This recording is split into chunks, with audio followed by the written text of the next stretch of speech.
আমার বাড়ির ঠিক পাশেই ইটাখোলা মোড়া প্রত্নতাত্ত্বিক নিদর্শনে আসছি। আমি এর আগে কখনো দেখাইছি কিনা আপনাদেরকে। এটা প্রত্নতাত্ত্বিক নিদর্শন, বিশেষ করে বৌদ্ধভূমি।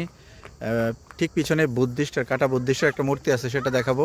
চলেন উপর দিকে যাই। আমার মেয়ে, সবাই দোয়া করবেন ওর জন্য। আর এলো ইটাখোলা মোড়ার মেইন যে বিহারটা ঠিক সামনেই। চলেন বুদ্ধিস্টের মূর্তিটা আপনাদেরকে একটু দেখাবো।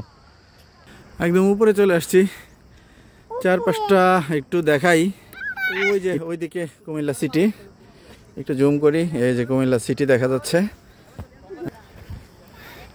কই এলো আমার ছেলে মেয়ে। খুবই সুন্দর জায়গা। আপনারা কোটবাড়িতে আসলে এরকম অনেকগুলো প্রত্নতাত্ত্বিক নিদর্শন পাবেন। এই যে কাটা বুদ্ধিস্ট, ঠিক পিছনে আমার স্কুল। আমি যে স্কুলে পড়ালেখা করছি, ক্যান্ট বোর্ড মাধ্যমিক বিদ্যালয়, পরবর্তীতে এটা কলেজ, মাধ্যমিক 8 পর্যন্ত, পরবর্তীতে কলেজে রূপান্তরিত হয়েছে।